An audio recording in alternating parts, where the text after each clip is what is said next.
Swayam Prabha. Digital India. Educated India.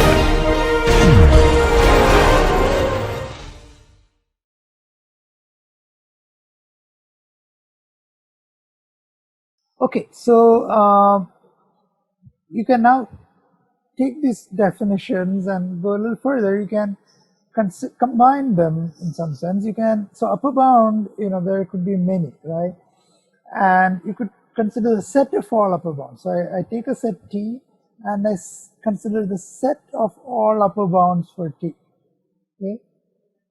And if that set has a least element, I define it as the least upper bound for T. So again, it may not exist. To begin with, there may not be any upper bounds, and even if there are upper bounds, there may not be a least upper bound. But if a least upper bound exists, then it would be unique because, just like it's a least element in some set, that set happens to be the set of upper bounds for T. Okay? And it need not exist, but if it exists, it will be unique. And similarly, I can define the greatest lower bound. And that would be the greatest element in the set of all lower bounds. So why are these things interesting? So let's go and look at an example. Let's consider the example of our divisibility post set. So first of all, what is a lower bound given a set T? Let's take a small set T to begin with, a set of two elements, A and B. So when is a number C a lower bound for this set consisting of A and B? Well, to be a lower bound, we need C has to be less than or equal to A and C has to be less than or equal to B, where here less than or equal to stands for divide. So C divides A and C divides B. And that's to say C is a common divisor of A and B. Okay? So the lower bounds of this set consisting of A and B are all the common divisors of A and B. And the greatest lower bound is the greatest element in the set if it exists such that every other element divides it. And in the case of the divisibility post set, it indeed does exist, and that is the GCD. So GCD is defined, the greatest was defined as the largest number, right, in the order of numbers 1, 2, 3, 4, 5. But it also happens to be the case that if so anything that divides A and B, anything that is a common divisor of A and B divides the GCD, and this is because of the way the GCD is constructed out of prime factors of A and B, right? So GCD is obtained by taking the union of all the prime factors of A and B with multiplicities taken into account, and any other divisor is obtained by taking a subset of these things. So here, with the divisibility post set, there is an implicit subset relation, subset of the prime factors that we are using, and in this case, there is a greatest lower bound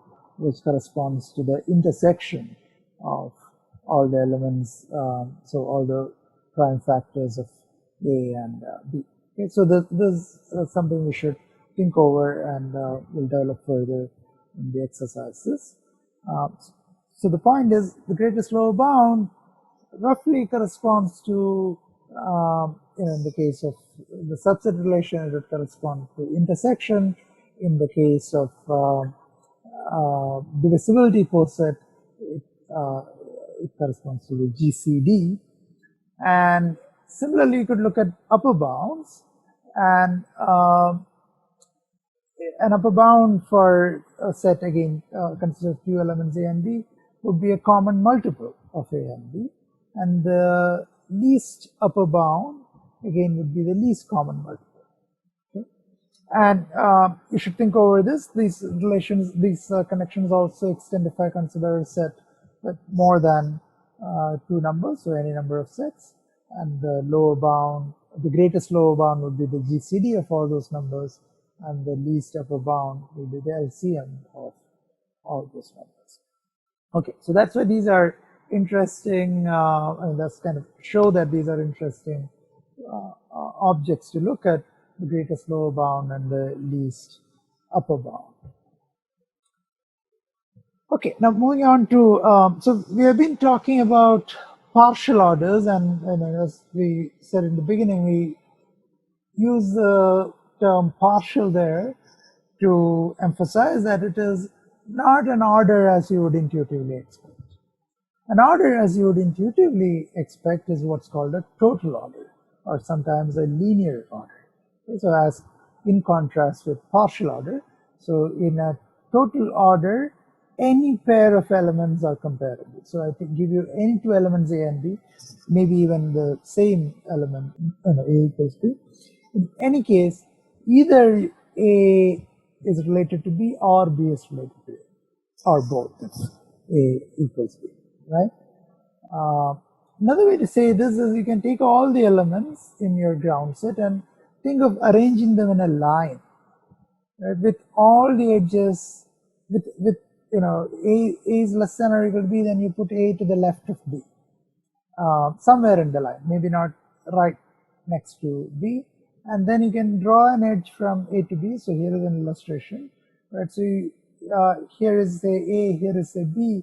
You can have an edge from A to B pointing right, and further, all the elements, all the possible edges, right, between any pair A and B in that line should be part of the relation.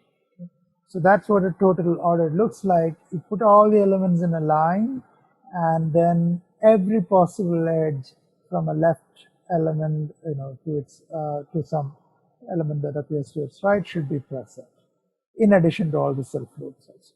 Okay? So that's what a linear order or a total order is. Linear because you can kind of arrange them in a line.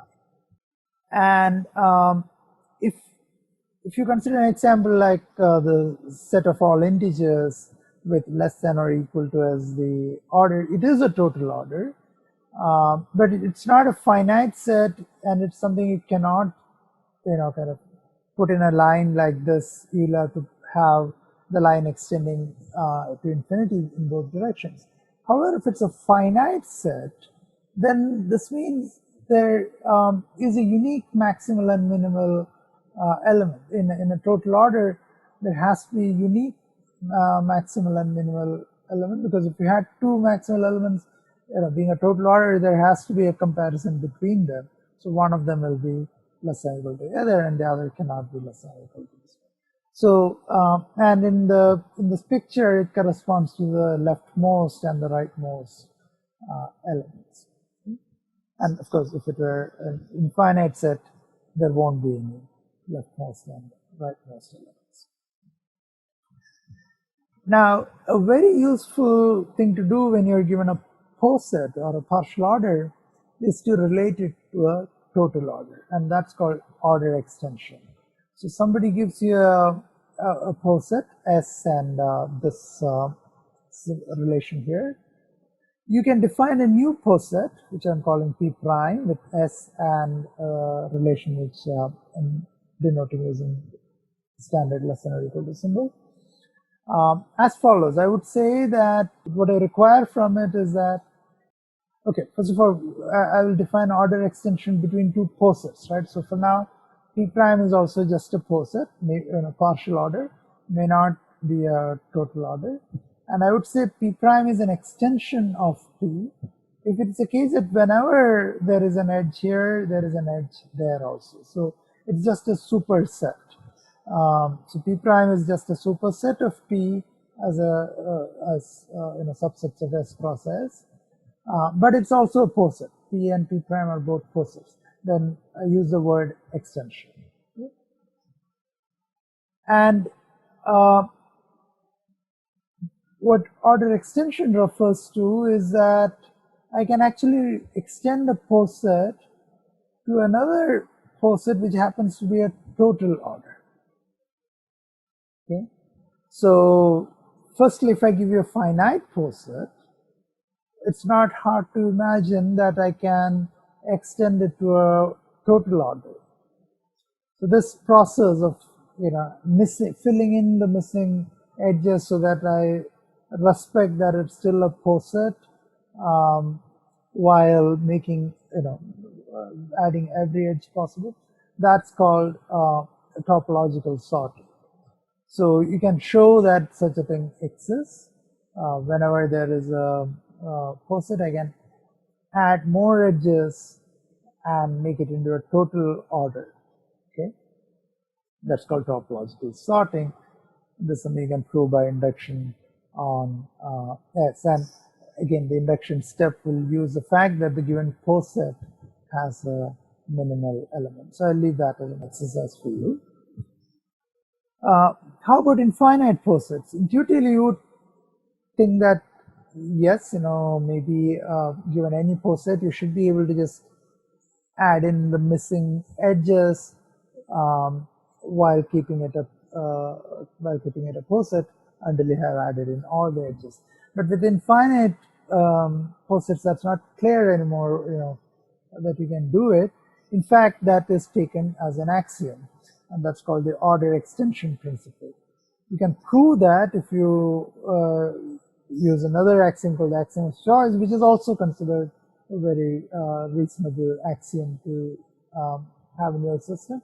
But these are axioms about infinite sets, and it's possible to do without these axioms and get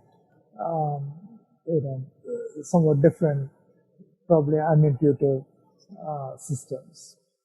Okay.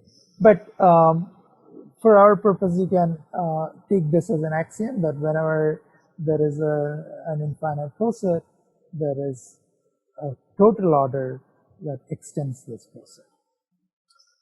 Going to our example of this infinite poset, we can actually in this case prove, we can give some explicit total orders that extend this poset.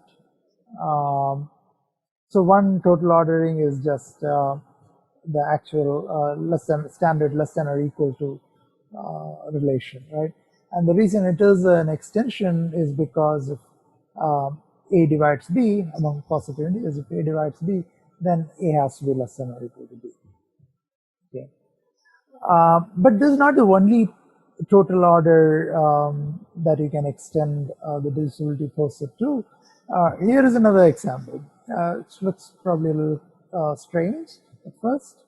So here are all the pairs AB that are related.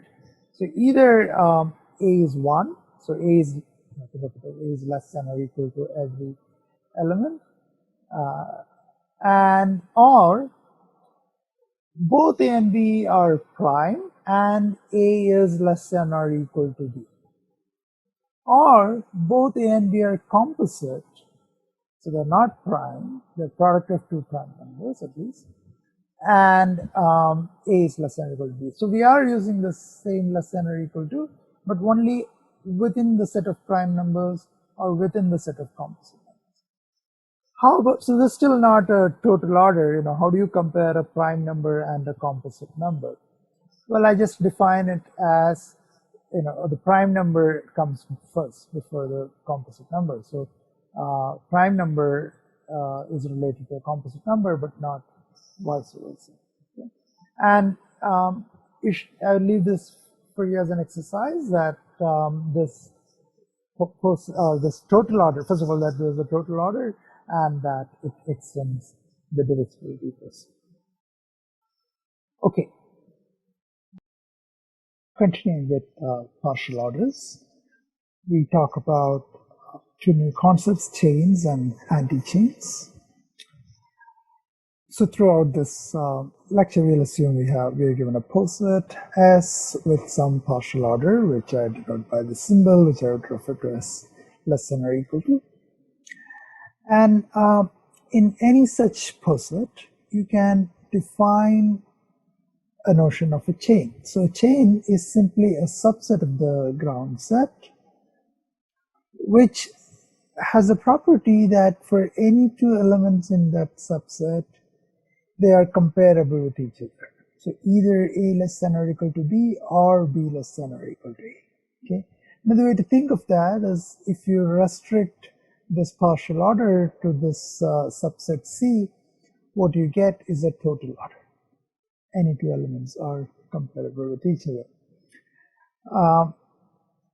So that's called a chain because it, total order is a linear object. You can put them in a line with all the edges going left to right.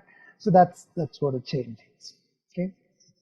So in this example, there's a division poset represented using has a diagram, and so I've restricted the poset to integers up to 16, so that we have a finite poset to look at.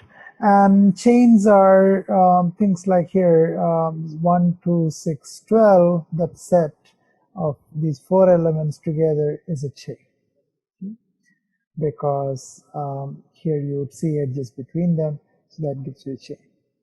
You could also have taken just say 1 and 12. That would also be a chain, because even though there is no direct edge in the Hasse diagram, they are comparable in the total order, in the partial order. Okay, so a dual notion of a chain in some sense is an anti-chain. So anti-chain is again a subset of the ground set, but now the requirement is that for any two distinct elements in the subset, they are incomparable. So neither A less than or equal to B nor B less than or equal to A. That is if A and B are distinct. Of course, if A and B are equal, then they are comparable. They are both of this is the same thing. It's true. But among distinct pairs A, B in the set, they should be, all of them should be incomparable. So here, as an example, if I took 6, 7, 8, and 9 together, they form an anti-chain because you don't find any path from anything to the other, right? So there's no path from 6 to 9 in this partial order. Okay, so that's an anti-chain. And in terms of, if you restrict the poset to just this elements in the anti-chain, what you're left with, well, you're left with no edges, right? There will be no edges between any of these elements except for the self-loops that you don't see here, right? So all you have, are exactly the self-loops which are part of the equality relation. So this poset that you get by restricting S to an anti-chain is exactly the same as what you get from the equality relation within that subset. These are both very interesting objects, chain and anti-chain. If I took a chain and I took subsets of it, just from the definition, it follows that this condition keeps holding. If it held for every pair in the set C, clearly it holds for every pair in any subset of C also. Same thing here, right? So by the nature of the definition, these are, if I took subsets of a chain or an anti-chain, I will respectively get a chain or an anti-chain. So in this example here, for instance, if I took, say, 1, 2, and 12, what I get is again a chain, because there is a 1, 2, and 12. They're all comparable to each other. 1 divides 2, 2 divides 12, and 1 divides 12. On the other hand, if I took similarly here, if I took a subset like 6, 7, that's incomparable. They remain incomparable. That gives you an anti-chain.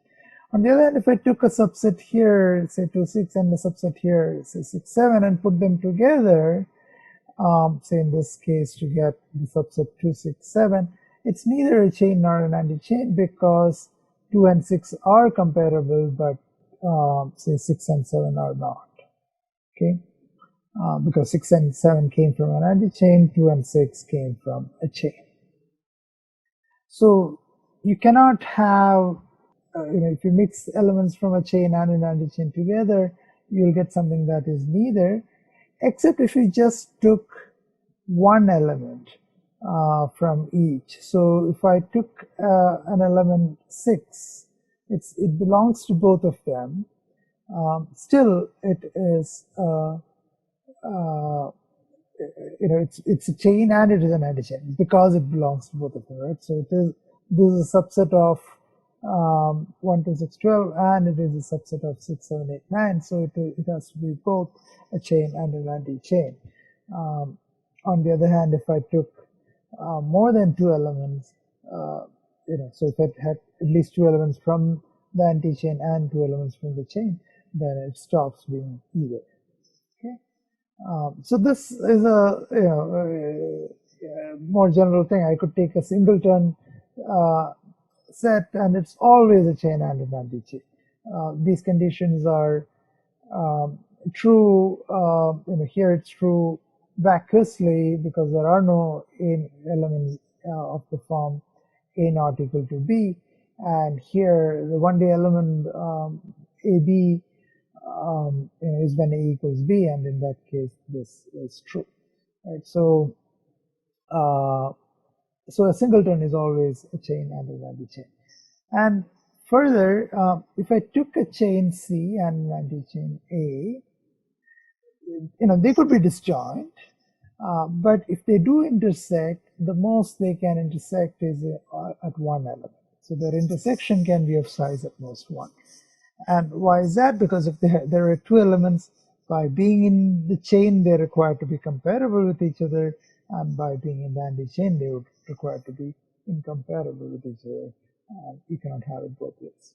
Okay, so this is a very useful property to know about how chains and anti-chains interact with each other. Their intersection can be of size at most 1. Very useful notion when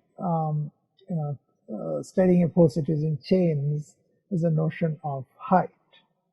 Okay, so I defined height for every element in the set. So for any element A, I can define its height as, so imagine this element has many chains hanging from it. And the longest chain hanging down from that element is the height of that element. Okay, so what do I mean by hanging down from that element? It's a chain whose maximum is this element A. So remember, every chain, if it's a finite chain, it has a maximum, and you want this element A to be the maximum. So there are a bunch of chains which have this element A as a maximum. In particular, there's not an empty set I'm talking about whose maximum I'm taking, because this singleton element is always a singleton set is always a chain, so everything has height at least 1. It could have height more, right? So so this would be well defined if this maximum is well defined. So the set of chains that I'm talking about is a non-empty set. But there's another way the maximum could be undefined. That is, if the set consists of chains of arbitrary long lengths, right? In that case, height would be, you could call the height infinite, or say it's not well defined. But if the whole set S is finite, then I know that every chain is finite. There are only finitely many chains, and this maximum is well defined. Okay, so in a finite set, every element has a finite height. In an infinite set, they may or may not have a finite height. Here's one example where every element does have a finite height. It's our division poset. So in this picture here, so height of 1 is 1. Height of all the prime numbers, prime numbers are divisible only by 1 and themselves. So their height, the only chains you can find that end in the prime number are just the prime number by itself, or 1 comma prime number. So if you look at the level 2 here, what you are seeing are all the prime numbers, and they all have height exactly 2. More generally, if I give you a number with prime factorization of this form, so p1 to the power d1 all the way to p2 to the power dt, so t different prime factors, each with powers d1 to dt. Powers could be 1 or more.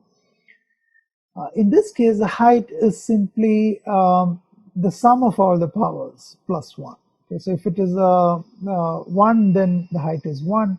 If it's a prime, then you have just, it's of the form p1 to the 1. So it will be 2. And if you have more factors, then the number of steps you need to, you can find a chain which essentially corresponds to just products of the form, by including one more prime factor at each step. So starting from 0 prime factors, namely 1, then you add, say, 1 copy of p1, then you do p1 square all the way to p1 to the d1, and then you start multiplying with p2, so forth. So the number of steps you need to take is the summation of di, and you also have one where you start from. So this is the height. This is the longest chain you can find. Okay, so that's something you should think about and convince yourself that the height of any number in the division poset is this. Now we could define the height of the poset itself as a maximum of the height of all the elements. Okay. Now in the case of something like the division poset, this is an infinite quantity. But let's think about finite sets first. So when S is finite, what is this doing? So you go through every element A, and for every element A, you go through all the chains which has A as a maximum, all the chains hanging down from A. And then you look at the maximum size of the chains among all the chains hanging from A for every possible A.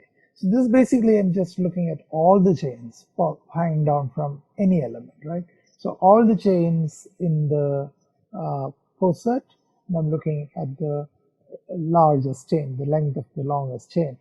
I'd say the length or the size is the same thing for a chain.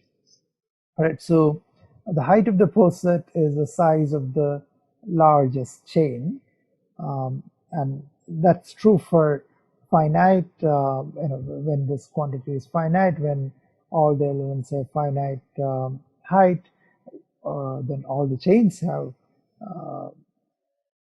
finite length. If you had an infinitely long chain, then there would be elements, in fact, infinitely many elements with, there's an infinite sequence of elements with increasing heights. And the height of the poset itself, this maximum, is unbounded. So you take both of them as infinite. Okay. So again, the size of the poset is, the height of the poset is essentially just the size of the largest chain in the poset, if it is finite, or it could be infinite. And this infinite height can occur only if there is an infinitely long chain, and in particular, the poset itself has to be infinite. Okay. Now the structure of chains, was used to define height. Now we could use this height to define a bunch of anti-chains, which can give you a better way to look at a poset often. So I'm going to define the subset of S consisting of all elements whose height are exactly h. So for I pick a number h, say h equal to 3, and I define set of all elements whose height is 3. So in this example, if we only had up to these numbers, 1 to 16, then A3 would be 4, 6, 9, 10, 14, and 15. Okay, and A2 would be 2, 3, 5, 7, 11, and 13, and so forth. Okay, so I define this subset. They claim that the subset, say here A3 that we just now looked at, is an anti-chain. Okay, every such subset is an anti-chain. So why is that? Well, suppose it was not an anti-chain. Okay, that means there are some two elements, two distinct elements with inside AH, such that one is comparable to the other. Say A and B, such that A less than or equal to B. And since they're both in the subset AH, that means they both have height h. Okay, so let's take A, whose height is h, which means there is a chain which is exactly of size h and which ends in A. So it is hanging down from A. A is the maximum element in the chain. Okay, maximum according to the poset. So now I claim that this means B cannot be in the chain. Well, actually, B cannot be in the chain because B is greater than or equal to A, and it's not equal to A, so it is, you could think of it as strictly greater than A. So you cannot have, by anti-symmetry, you cannot have B less than or equal to A as well, right? Because A not equal to B. So B cannot be in the chain because every element in the chain is less than or equal to its maximum. So B is not in the chain. Now suppose I add B at the end of the chain. Okay, so I take all elements in C and think of it as appending B to the end. Now what do I know about B? B is greater than or equal to A, or more precisely, A is less than or equal to B, where less than or equal to is the relation we defined, the partial order we defined. And A itself being the maximum is such that any element x in the chain, x is less than or equal to A. So by transitivity, I have x is less than or equal to A and A is less than or equal to B, so x is less than or equal to B. So every element in the chain is less than or equal to B, every element including B and A and other elements, they're all less than or equal to B. So B is a maximum of C prime. And it's a chain because every pair of elements is comparable. So every pair of elements in C were already comparable. I introduced B and I just argued that every element is comparable with B. In fact, every element is less than or equal to B. So all pairs are comparable and B is the maximum in this chain. So that means here is some chain C prime which has H plus 1 elements, right? And B is a maximum. So height of B is at least H plus 1, even potentially even more, but it's greater than or equal to H plus 1. And that gives you a contradiction because we started with height of B being equal to H. Okay. All right. So that's a proof that in the same height or same level, you could say, the elements form an anti-chain. Okay. So we just answered that. Yeah. So the elements in AH are an anti-chain, but it's possibly empty because for instance, if with these 16 elements, suppose I consider A10, right? So there is no element here whose height is 10. In fact, the highest is 1, 2, 3, 4, 5. 16 has height 5, and that happens to be the highest element in this set. So there's no element of height more than, say, height 6, 7, 8. So it's all empty. Well, what is the highest you can go in a chain? So I defined this, or I consider this the largest height such that you get a non-empty level. So by if by definition, what is AH not equal to empty mean? It means there is some element A, so that the height of A is H, right? So the largest height you can get here such that AH is not empty is exactly the same as the largest height of any element in the poset.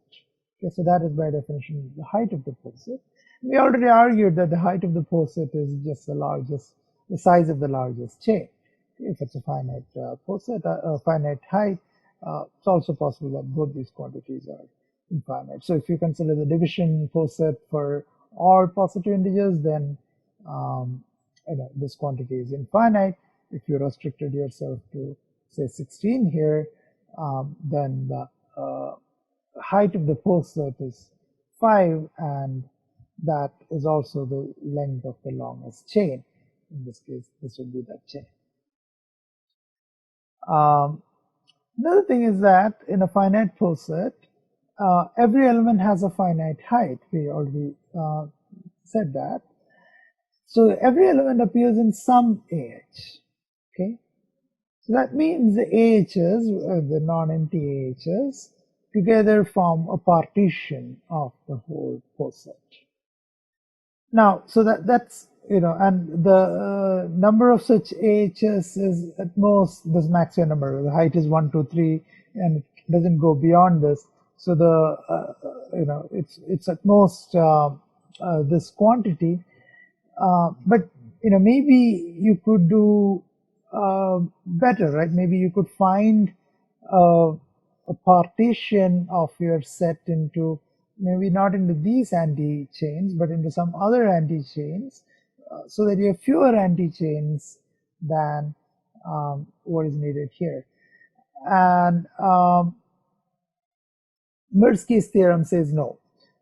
It's a theorem which says that the least number of anti-chains that are needed to partition this S is exactly this length of the longest chain. So, this partition that we just now found, which has size no more than the maximum h, for which h is non-empty, which is the length of the longest chain, that you cannot do better than that. In fact, you cannot do better than this. Okay, you cannot find a partition with fewer anti-chains. A partition of the whole set S into anti-chains. So each part by itself should be an anti-chain, and you're trying to minimize the number of parts. Well, you cannot have fewer parts than the length of the longest chain. So why is this the case? So the theorem is saying two things, right? It's exactly, so it's saying there is such a partition and you cannot do better. But we already just saw there is such a partition, this partition into levels by height, that gives you a partition which has no more than this.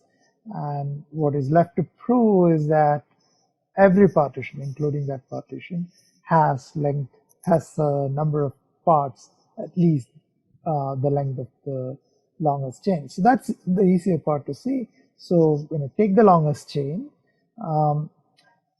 just look at all the elements in that chain, where all they all have to fall into some part or the other, and no two of them can fall into the same part, because each part is an anti-chain, and we are taking elements from a chain and seeing which anti-chain it falls into.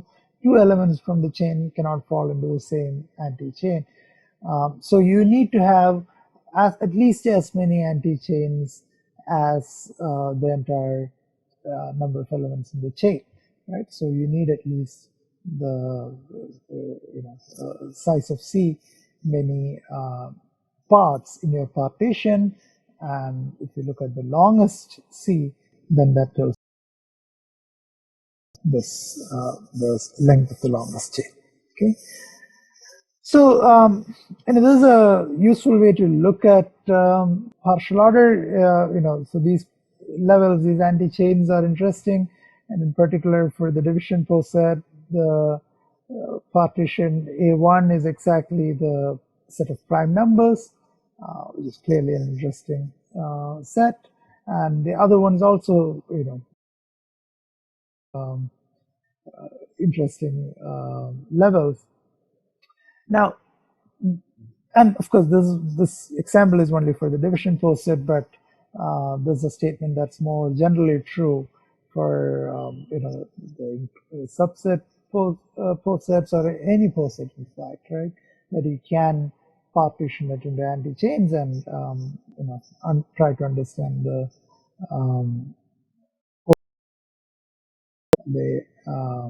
anti-chains. Okay, and Mirsky's theorem says this is the smallest number of anti-chains you need, namely the size of the largest chain. Later, we will also see a dual of this theorem called Dilworth's theorem, which simply swaps the order of chain and anti-chain here. So you're trying to partition the poset using chains. You're trying to minimize the number of chains you need, and the Dilworth's theorem says that that is exactly the size of the largest anti-chain. Again, it needs to be at least as large as an anti-chain. A largest anti-chain is clear because an anti-chain and chain can intersect at most one position. What's non-trivial is to say that actually there is such. Okay. This is something which needs a little more machinery to prove, so this is something we will prove later in the course. However, with some more advanced arguments, there is a connection between these two theorems. You could go from one to the other, however, that needs a little more machinery from graph theory. So when we talk about graphs, we will prove Dilworth's theorem even if we don't necessarily look at these two things as derived from one another. Okay. All right, so that's all for posets for now.